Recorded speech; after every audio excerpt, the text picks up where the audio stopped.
आदाब, नमस्कार, जय महाराष्ट्र। आप सभी का इस्तकबाल है मुनसिफ टीवी में। पहले हेडलाइंस।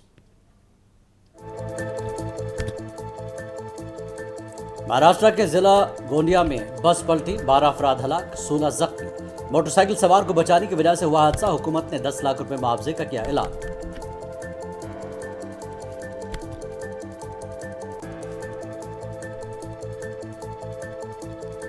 मुंबई में होने वाली महायुति की मीटिंग मुलतवी, एकनाथ शिंदे अचानक गांव रवाना। शिवसेना ने कहा शिंदे शाम तक नायब वज़ीर-ए-आला के ओहदे पर लेंगे फैसला।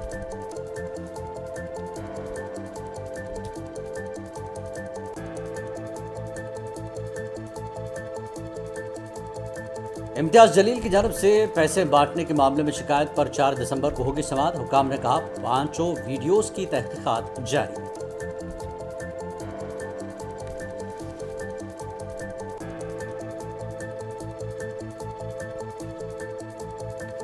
नांदेड़ के देगलूर में शिवसेना शिंदे ग्रुप का एहतजाज। एकनाथ शिंदे को दोबारा वज़ीर आला बनाने का मुतालबा।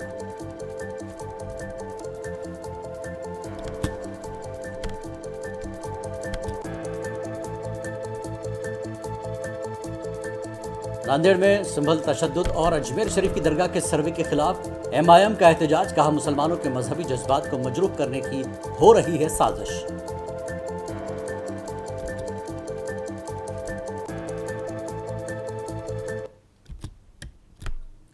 और आइए पहले शुरुआत करते हैं भोपाल से। भोपाल में 4 रोज़ा आलमी तबलीगी इज्तिमा का आज से आगाज़ हो गया है। दर्स कुरान से इज्तिमा शुरू हुआ। इज्तिमा में 15 लाख से ज़्यादा फर्जंदान तौहीद की शिरकत कर रहे हैं। पूरे इज्तिमा का इनकाद 600 एकड़ ज़मीन पर किया गया है, जिसमें 1.5 लाख स्क्वायर फुट ज़मीन पर टेंट लगाए गए हैं। भोपाल कलेक्टर ने आलमी तबलीगी इज्तिमा के पेश नज़र भोपाल और अतराफ़ के टोल नाका को 29 नवंबर से 2 दिसंबर तक फ्री किए जाने की बात कही है। इज्तिमा में 300 जोड़ों का निकाह भी होगा। भोपाल आलमी तबलीगी इज्तिमा में मुल्क व बैरून मुल्क से जमातें भी शिरकत कर रही हैं। इस पूरे मामले पर बात करते हैं। हमारे साथ महताब आलम मौजूद हैं, हमारे नुमाइंदे। महताब, जिस तरह से हर साल इज्तिमा होता है, इस बार भी बड़े पैमाने पर यहाँ पर जो इज्तिमा है, थीम क्या है इज्तिमा की? क्या कुछ पैगाम यहाँ से दिया जा रहा है? जिलानी, हम बताते कि भोपाल का ये 77वां आलमी तबलीगी इज्तिमा है जी। तबलीगी इज्तिमा का आगाज 1947 में हुआ था और 13 लोगों से हुआ था। और इस वक्त आप इसकी अहमियत का अंदाजा लगा सकते हैं कि 20 से ज्यादा ममालिक की जमातें और अब तक 2 लाख से ज्यादा फर्जंदान तौहीद भोपाल पहुंच चुके हैं। 600 एकड़ जमीन पर इसका इंतजाम किया गया है। जहां पर उलमाए दीन के बयान हो रहे हैं, वो टेंट जो लगाया गया उस टेंट की 1.5 लाख स्क्वायर फीट में इसका इंतजाम किया गया है। और वो लोग जो समाज में और बसारत से महरूम है, उनके लिए भी जो है साइन बनाए गए हैं, ताकि वो लोग भी इस इज्तिमा से फायदा उठा सके। ओके, जहां तक आपने इज्तिमा की बात की, इज्तिमा जो है ग्रीन एंड क्लीन इज्तिमा की जो है इसका थीम रखा गया है। और इसमें पाबंदी लगाएगी, किसी भी तरह की पॉलिथीन का इस्तेमाल नहीं होगा। और यही नहीं, बीड़ी, पान, गुटखा, सिगरेट, इसके इस्तेमाल पर भी इज्तिमागाह में पाबंदी आयद है। तो सुबह फजर की नमाज के बाद दर्स कुरान से आलमी तबलीगी इज्तिमा का आगाज हुआ है। जुमे की नमाज भी वहीं पर अदा की गई और लोगों को अल्लाह का पैगाम अल्लाह के बंदों तक पहुंचाना। और फिर खास बात यह है कि इंसानियत किस तरह से सुरखरू हो, लोगों तक इस्लाम पैगाम कैसे पहुंचे और किस तरह से दुनिया में अमन कायम हो, उस पर उलमाए दीन के खिताब हो रहे हैं। जी, कहा जा रहा है कि 15 लाख के करीब तादाद में लोग पहुंचेंगे। मौसम क्या कुछ कह रहा है? क्योंकि मौसम के पेश नज़र क्या इंतजामात हैं इस इज्तिमा में? देखिए, मौसम के पेश नज़र बेहतरीन इंतजाम किए गए हैं और उसमें 2 लाख स्क्वायर फीट में जो वाटर प्रूफ जो है शेड लगाया गया, ताकि अगर कहीं पे बारिश होती है तो उसमें जमातों को रुकने के, कयाम करने का जो मामला है, उनको किसी तरह से तकलीफ ना हो। इसके साथ अगर हम पूरे जो स्टेशन से लेकर इज्तिमागाह तक की बात करें तो जितनी भी जमातें आ रही हैं, अगर स्टेशन पर उतरती हैं तो स्टेशन से वहां तक पहुंचाने का इंतजाम इज्तिमा कमेटी के जरिए किया गया। उनके खाने पीने, नाश्ता और बस में ले जाने के भी इंतजाम मुफ्त में किया गया है। 20,000 वॉलंटियर के जरिए ये तमाम काम जो है किया जा रहा है। 2,000 पुलिस सिक्योरिटी एहलकार को भी तैनात किया गया है, ताकि रास्ते में किसी भी तरह के कोई दुश्वारी पेश न आए। जी महताब, ये आलमी इज्तिमा दुनिया में सिर्फ 3 ममालिक में मुनक्किद होता है, हिंदुस्तान, पाकिस्तान और बांग्लादेश। तो इस वक्त हिंदुस्तान के हालात और बांग्लादेश के हालात जैसा कि लोग देख रहे हैं, तो क्या कुछ यहाँ से पूरी दुनिया को पैगाम देने की कोशिश की जाएगी, खासकर अगर हिंदुस्तान की बात करें? देखिए जी, इज्तिमा का कि हम जगह खास बात ये बता दें कि ये इज्तिमा की खूबी ये है कि ये सिर्फ मुसलमान नहीं बल्कि हिंदू भाई भोपाल का जी। बढ़ चढ़ कर इसमें हिस्सा लेते हैं। और जो 600 एकड़ जमीन जहाँ पे इज्तिमा का इनेकाद किया जा रहा है, इसमें बहुत सारी जमीन गैर मुस्लिम भाइयों की है और वो साल भर इज्तिमा का इंतजार करते हैं। अपनी फसलें नहीं लगाते, अपनी फसल उस वक्त लगाते हैं जब इज्तिमा खत्म हो जाता है। तो यहाँ पर भोपाल से एक हिंदू मुस्लिम इत्तेहाद का एक बड़ा पैगाम दिया जाता है और लोग स्टेशन से लेकर आप अगर इसका नजारा करेंगे तो इज्तिमा आगाज तक वो खिदमत करते हुए बड़ी तादाद में गैर मुस्लिम भाई भी मिलते हैं। आज ही जैसे जो जुमे की नमाज हुई, वहां पर एक गैर मुस्लिम औरत अपने शौहर को लेके गई और ये बताया कि साहब मेरे शौहर को जो है फालिज का अटैक हो गया है, तो उसकी मदद के लिए तो वहां से ऐलान किया गया मस्जिद से कि जो है आप लोग इसकी मदद कीजिए। तो इज्तिमा जो है यकजहती का पैगाम, मोहब्बत का पैगाम, हिंदुस्तान को जो है खुशहाल हिंदुस्तान बनाने का पैगाम। और फिर सबसे बड़ी बात यह है कि जो दर्स कुरान जो शुरू हुआ तो अल्लाह को पैगाम अल्लाह के बंदों तक पहुंचाने और तालीम पर फोकस किया गया कि आप अपना रिश्ता तालीम से जोड़िए। जब आप तालीम हासिल करेंगे तो आप खुद जो है दुनिया में सुपुर होंगे। बिल्कुल, बहुत बहुत शुक्रिया मेहताब इस पूरी बातचीत और जानकारी के लिए। तो भोपाल में एक बड़ा इज्तिमा, जैसा कि हमने कहा कि 3 ममालिक में ये पूरी दुनिया में मुनक्किद होता है, हिंदुस्तान, पाकिस्तान और बांग्लादेश में। तो इस साल हिंदुस्तान में लगातार मुनक्किद हो रहा है इज्तिमा और भोपाल में ये रिवायत रही है कि बड़े पैमाने पर ये इज्तिमा मुनक्किद किया जाता है और यहाँ पर कौमी यकजहती के लिए भी यहाँ पर बात की जाती है। आगे बढ़ेंगे महाराष्ट्र की खबरों के लिए। जुमे की दोपहर महाराष्ट्र के गोंदिया में एक बस हादसे में 12 मुसाफिरों की मौत हो गई जबकि 16 मुसाफिर जख्मी हैं। महाराष्ट्र स्टेट ट्रांसपोर्ट कॉरपोरेशन की बस भंडारा से गोंदिया आ रही थी। ये हादसा गोंदिया से 30 किलोमीटर दूर खजरी गांव के करीब पेश आया। लोगों के मुताबिक मोटरसाइकिल सवार को बचाने की कोशिश के दौरान बस ड्राइवर ने कंट्रोल खो दिया और सड़क किनारे रेलिंग से टकराकर बस उलट गई। हादसे के बाद ड्राइवर मौके से फरार हो गया। जख्मियों को करीबी अस्पतालों में दाखिल कराया गया। मरने वालों की तादाद बढ़ सकती है। वाकई की इत्तला मिलते ही महाराष्ट्र के कारगुजार सीएम एकनाथ शिंदे ने मरने वालों के लवाहिकीन को फीकस 10 लाख रुपए के मुआवजे का ऐलान किया। देवेंद्र फडणवीस ने भी महलूकीन को खराज अक़ीदत पेश किया। मुंबई में आज होने वाली महायुति की अहम मीटिंग मुलतवी कर दी गई है। ज़राए के मुताबिक कारगुजार वज़ीर आला एकनाथ शिंदे अचानक सतारा यानी अपने गांव चले गए। अब महायुति की मीटिंग 1 दिसंबर को होने का इम्कान है। ज़राए के मुताबिक अब बीजेपी लेजिस्लेचर पार्टी की मीटिंग 1 दिसंबर को होगी। इस इजलास में वज़ीर आला के नाम का ऐलान 2 मुबस्सिरीन की मौजूदगी में किया जाएगा। बीजेपी मराठा चेहरे पर भी गौर कर सकती है। इस मुलाकात के बाद ग्रैंड अलायंस का इजलास बुलाया जाएगा। इससे पहले जुमेरात की रात एकनाथ शिंदे, देवेंद्र फडणवीस और अजित पवार ने वज़ीर दाखिला अमित शाह और बीजेपी सदर जेपी नड्डा के साथ तकरीबन 2.5 घंटे तक मीटिंग की। एकनाथ शिंदे ने आधे घंटे तक तन्हा शाह से मुलाकात की थी। ज़राए के मुताबिक हाईकमान ने शिंदे को नायब वज़ीर आला या मरकज़ में वज़ीर के ओहदे की पेशकश की। अगर शिंदे मरकज़ी वज़ीर बनने का फैसला करते हैं तो उनके ग्रुप के किसी दूसरे लीडर को डिप्टी सीएम बनाया जा सकता है। ज़राए के मुताबिक शिंदे ने कलमदानों की तकसीम की फहरिस्त अमित शाह को सौंपी है। अब शिंदे बीजेपी को फैसला लेने के लिए वक्त देना चाहते हैं, इसलिए वो गांव के लिए रवाना हुए हैं।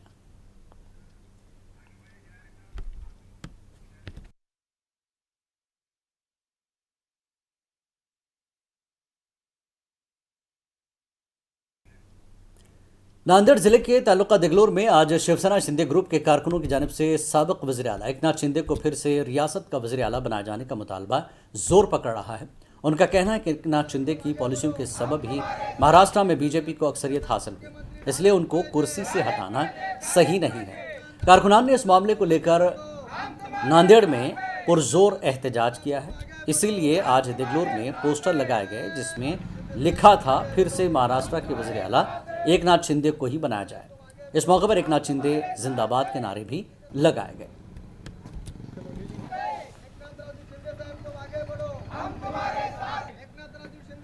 मुख्यमंत्री हो, इसी के तौर पे आज साबिक वज़ीर आला एकनाथ शिंदे के समर्थक देगलूर में मौजूद है।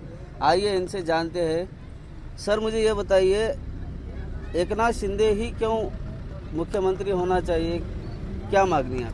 जो कि पीएम मोदी साहब का सबका साथ सबका विकास है, वो हिसाब से सन्माननीय एकनाथ रावजी शिंदे साहब ने सबको साथ लेके, जो कोई जाति धर्म का हो, कोई पंथ का हो, ना उनको किसी का लेना है ना देना है, लेकिन एक इंसान बोल के उन्होंने उनके ईमानदारी से महाराष्ट्र के सीएम पद पर होने के बाद सबको साथ लेकर काम किया है। जो कि महाराष्ट्र के अंदर जो कि तुम चाहे कर्नाटक बाउंड्री हो, आंध्रा बाउंड्री हो, गुजरात बाउंड्री हो, एमपी मध्य प्रदेश बाउंड्री हो, वहाँ तक भी अगर तुम कोशिश करे कि वहाँ पे अगर महाराष्ट्र की कोई बाउंड्री का गांव है, अगर आप जाके पूछेंगे कि भाई एकनाथराव शिंदे साहब का काम कैसा है, तो उन्होंने बोले कि हमें एकनाथराव जी शिंदे साहब और एक बार महाराष्ट्र के सीएम होना जरूरी है, क्योंकि उन्होंने हर घटक को लेके हर आदमी को इंसानियत और ईमानदारी के साथ लोगों का काम किया है। इसलिए हम चाहते हैं कि सम्माननीय एकनाथराव जी शिंदे साहब और एक बार महाराष्ट्र के मुख्यमंत्री बने और हमारे जैसे गौर गरीब जो जनता है उनका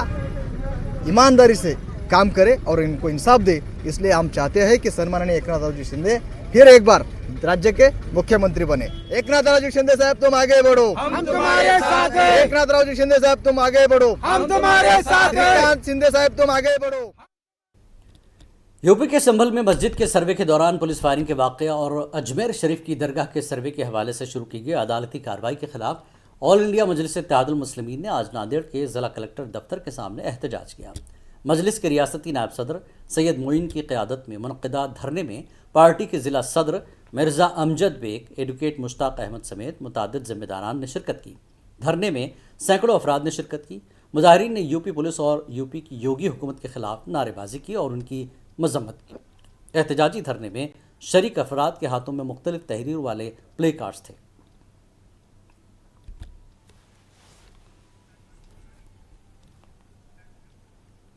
रुकन असेंबली बबन राव लोनीकर ने कहा कि उद्धव हुकूमत मुकम्मल तौर पर गैर फाल थी, तरक्की बिल्कुल ज़ीरो थी। बबन राव लोनीकर ने संतों के साथ भी होने वाली नाइंसाफ़ी पर रद्दमल जाहिर किया। अब एमएलए बनने के बाद उन्होंने परतूर में मजदूरों के मेले में ये बयान दिया। इसके अलावा मराठवाड़ा में सबसे सीनियर एमएलए होने के नाते उन्होंने वजीर बनने की ख्वाहिश भी जाहिर की।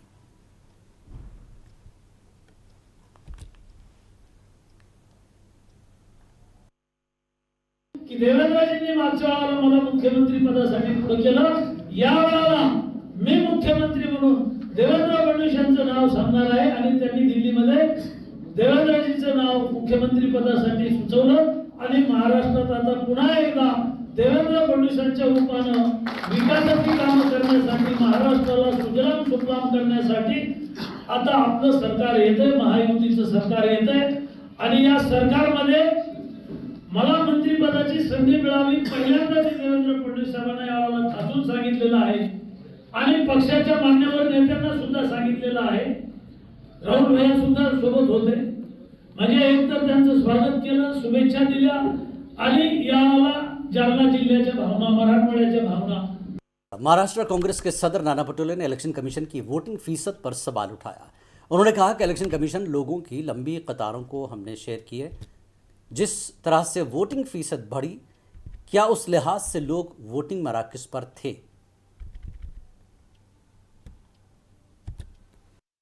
कल हमने एक डिटेल प्रेस करके हमने सुबह 7 बजे से जो वोटिंग 20 तारीख को शुरू हुई थी और शाम के 5 बजे तक जो परसेंटेज हुआ था, उस बारे में हमने कल वो पूरे मुद्दे हमने आपके सामने रखे थे। आपने देखा होगा कि चुनाव आयोग ने 5 बजे जब उनके परसेंटेज दिखाया था तो उसमें 58 पॉइंट कुछ समथिंग वोटिंग दिखाया था। रात को 12 बजे उनने 11:59 में जो परसेंटेज दिखाया था वो था 65.2% था। तो सवाल ये खड़ा होता है कि एक तो लंबी कतार लगी होंगी 2-2, 3-3 किलोमीटर की, वोटिंग पूरा होने को रहा होगा, तो ऐसे कहाँ कौन से जगह में इतनी लंबी कतार लगी थी, उसके वीडियोस चुनाव आयोग के पास होंगे, वो हमने मांगे हैं। लेकिन रात के 20 तारीख के 11:59 पर उनने ये उनका रिपोर्टिंग होने के बाद उन्हें दूसरे दिन 3 बजे और एक ट्वीट किया और उसमें उन्होंने कहा कि 66.5% वोटिंग हुआ है, यानी 1.3% और वोट दूसरे दिन और बढ़ाया है। शिवसेना यूबीटी के एमपी संजय राउत ने कहा कि महाराष्ट्र से मुताल्लिक तमाम चीज़ों का फैसला दिल्ली में किया जाएगा। एकनाथ शिंदे और अजित पवार को अपने मसाइल पेश करने के लिए बार बार दिल्ली आना पड़ेगा। उन्हें वज़ीर आज़म मोदी और वज़ीर दाखिला अमित शाह की बात सुननी पड़ेगी। संजय राउत ने कहा कि अजित पवार हमेशा डिप्टी सीएम थे और वो सिर्फ डिप्टी सीएम बनते रहेंगे।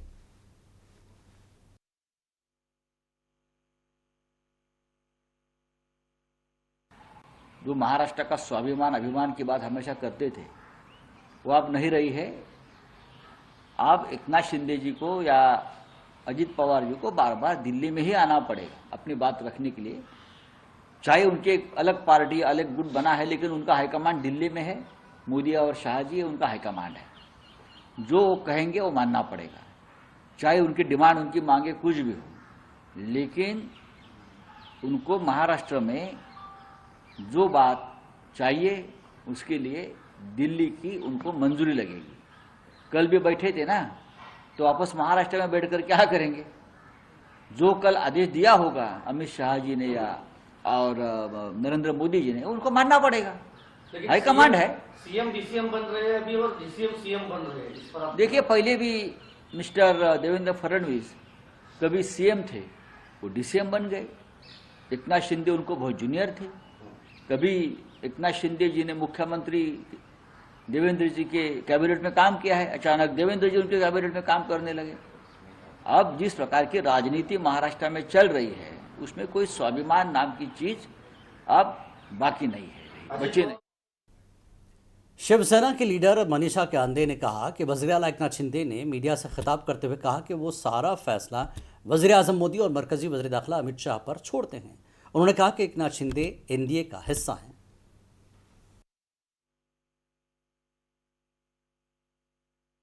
देखिए, ये सारी बातें मीडिया रिपोर्ट से जो हमें टीवी स्क्रीन पर दिख रही है।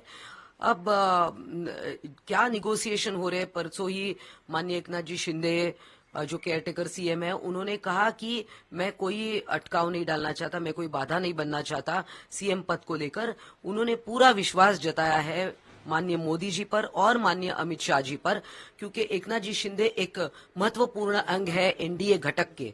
और हमने जो विधिमंडल के हम सदस्य हैं दोनों सभागृह के, महाराष्ट्र के विधानसभा और विधान परिषद, हमने उनको अपना नेता चुना है। जो कोई भी पार्टी की तरफ से बात करनी है या कितने पोर्टफोलियोज मांगने हैं, क्या होगा, ये सारा हमने उन पर छोड़ दिया है। उनको लगता है कि पब्लिक मेमोरी बहुत शॉर्ट है। चुनाव के पहले जब उनके सीट डिस्ट्रीब्यूशन भी नहीं हुए थे, तभी से वो सीएम पद के लिए झगड़ा चल रहा था। उद्धव जी ठाकरे खुद को सीएम पद घोषित करे, इस प्रकार के उन्होंने प्रयत्न शुरू किए थे।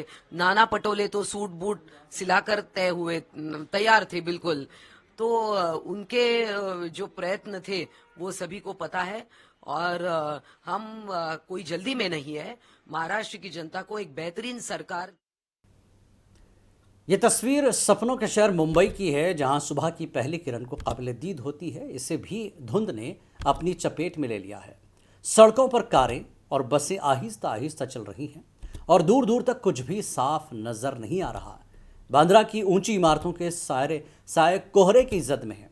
कुछ लोग सुबह की सैर पर निकले हैं, ताहम पैदल चलने वालों को अपने धुंधले रास्तों पर चलते हुए भी सड़क अबूर करने में कुछ दिक्कत का सामना करना पड़ता है।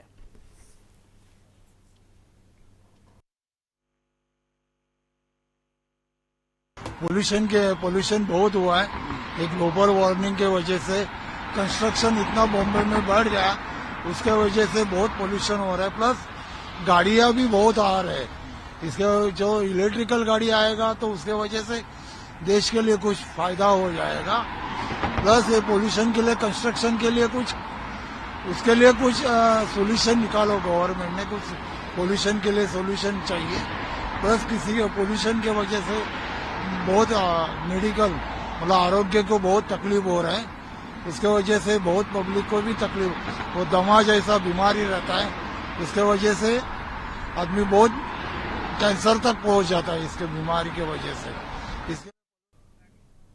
एमआईएम लीडर इम्तियाज जलील ने बीजेपी लीडरों की जानिब से रकम बांटने के 5 वीडियोस वायरल किए और इसकी शिकायत इलेक्शन कमीशन में की। इस मामले में 4 दिसंबर को समाअत होगी।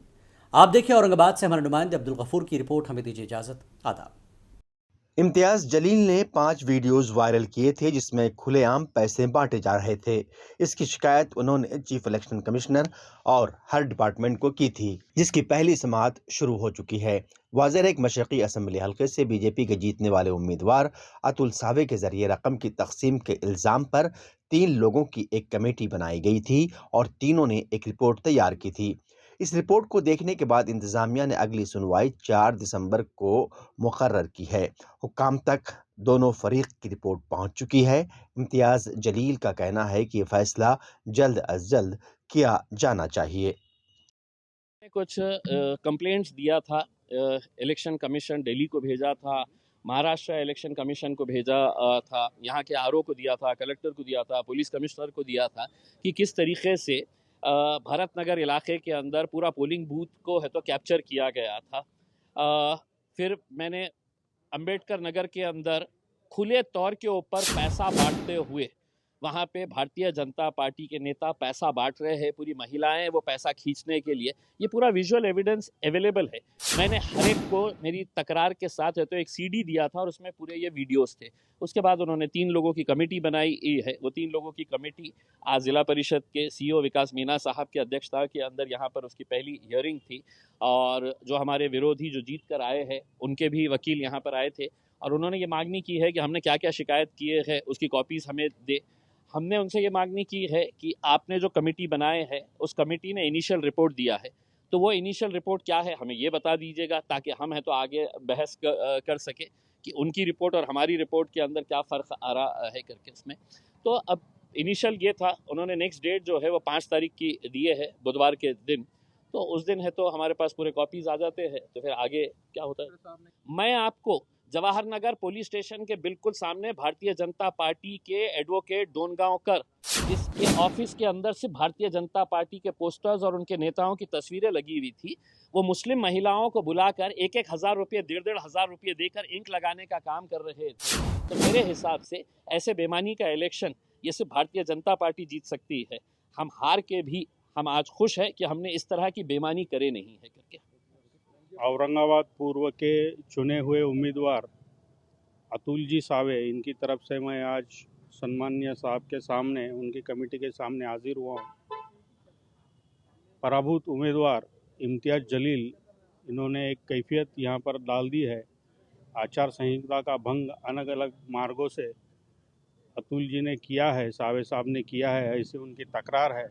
वो तकरार की अगली सुनावनी 4 तारीख को होने वाली है। आज हम हाज़िर हुए। मीडिया में जो वीडियो चले हैं वही यहाँ पर है नहीं है उसका भी कुछ पता नहीं है।